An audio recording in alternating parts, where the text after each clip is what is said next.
Hey, is this cool or what?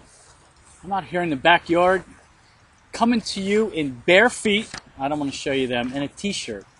Can you imagine if I had a church and I stood up? I bet the board of directors would have a fit. I'd love to be able to preach just like this. I'm in front of my pond in the backyard, bare feet, t-shirt, shorts. If I ever do get a church, this is the kind of church that I'm going to have, and you're all invited. And by the way, keep an eye out for that. I was just informed I'm probably going to be doing a little bit of preaching come the middle to the end of June, so I'll post that up on the Facebook page there, the group page that we got going, and who knows, maybe you'll stop by and say hi. You know, I guess you're probably thinking I threw a curveball at you today, huh? I mean, usually, well, actually every time, the reading's been from the Gospel or from one of the books of the New Testament, and this one comes right from the Old Testament, from the Hebrew Bible. Oh yeah, there's an Old Testament too, and that's cool. But I thought, this one, especially for today, seemed to fit. There is a reading from John's Gospel today, and there's another reading from Paul's letter to the Galatians, but this one just seemed to fit, so I went with it. It's a book that I think is fun. It's actually, if you get a chance to read it, well, you don't have to read the whole thing, but you get a chance to take a look at it, it's kind of cool. But I thought, today being Memorial Day, by the way, happy Memorial Day, and to those of you who have served or had a family member who served, God bless you and thank you. But I thought for Memorial Day, this seemed to make sense, this whole idea of wisdom, which is what the book of Proverbs, at least this chapter, is talking about. And I thought, the conflicts that we have, the conflict that man has with having to go to war, the personal struggles that we all have with the use of force in accomplishing whatever goal it is, and then how much force is needed. And I think wisdom plays a big part of that. I think, at least for me, knowledge is good. And knowledge answers those questions that are black and white. But we don't live in a black and white world. I wore the gray t-shirt just to kind of emphasize that. I hope I didn't overdo it. But what answers those questions in the gray world we all seem to live in? And for me, it seems to be wisdom. That's what guides us in this.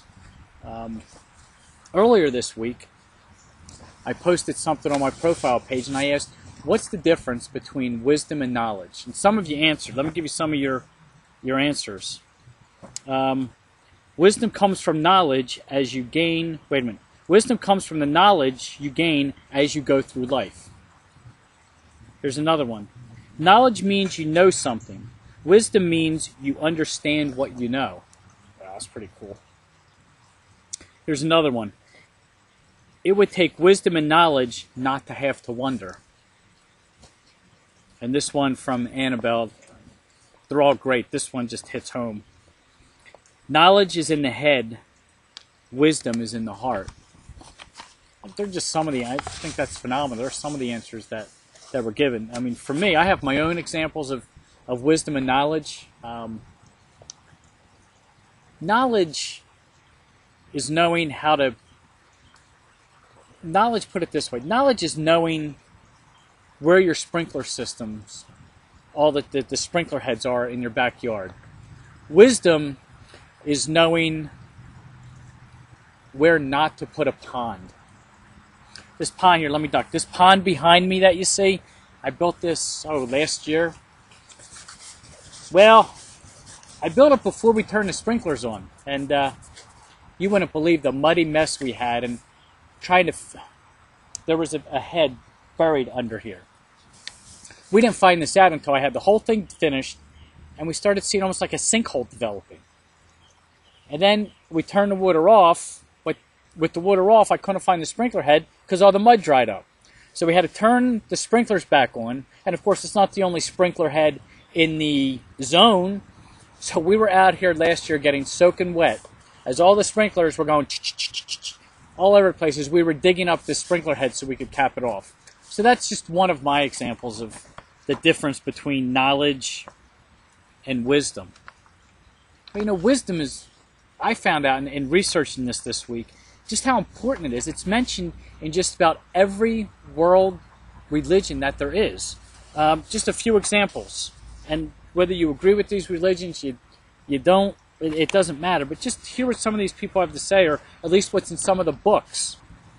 The Shiites, it says this: there is no greater wealth than wisdom, no greater poverty than ignorance, no greater heritage than culture. The Hindus say this: nothing in this world purifies like spiritual wisdom.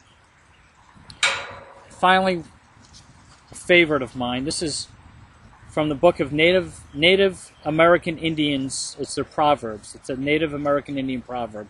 And it goes like this: seek wisdom, not knowledge. Knowledge is of the past. Wisdom is of the future. I thought, wow, that's really neat. And in reading this book, or at least if you get a chance to skim through it, this book of Proverbs is really interesting and funny. If you get a chance, my Bible's kept next to the toilet. That's where I do most of that's where I came up with all the ideas that I have. But I do a lot of reading there too. Hopefully you do. But if you get a chance, wherever you are, just take a chance and skim through this book if you get it. It's filled with wisdom, knowledge, but there's some things in there that'll leave you just going, wow. Some things in there that are going to blow you away. Just little one-liners. The proverbial sayings. That's where this comes from. Some things in there leave you scratching your head thinking, where did this come from? But through it all, understand this. The guy who wrote this, Solomon, he was King David's son.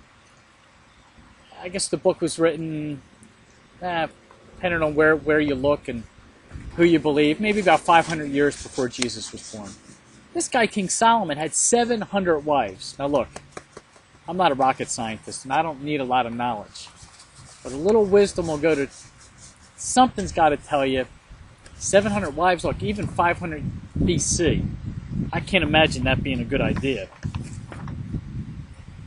But even if that's not a good idea, go back. The second chapter of this book I found interesting. The first 9 chapters, by the way, just kind of set the tone for all these proverbial sayings that follow. But in the second chapter, there's one little line, and it says, wisdom will enter your heart. And I got to thinking, maybe that's our challenge for the week. Maybe that's what we should think about. What do we do with wisdom? And we have all these examples now. We've had this, online discussion as far as what's the difference between knowledge and wisdom. But how are we going to use it? What would our lives look like if wisdom really did enter our hearts? My parents, I think, were very wise and filled with wisdom, and they had a few sayings of their own. My dad's this is one of his favorites: you can't make chicken salad out of chicken shit. And my mom added a commandment. My mom would always say the 11th commandment. The 11th commandment was the initials MYOB. Mind your own business. And I think that's some wisdom coming from two people who lived through the Depression and brought themselves up and made a life for my brother and me. For me, I guess the best example I can say is maybe knowledge is stationary and wisdom is always moving. And that beats what I was going to tell you. What I was going to tell you is this. And I read this isn't mine. I thought this was hysterical. It said, knowledge is knowing that a tomato is a fruit. Wisdom is knowing not to put it in fruit salad. I think we'll end it on that. Like I said in the beginning, have a great Memorial Day weekend. The sun is out. Be safe. Enjoy each other. And let wisdom enter your heart. God bless everybody.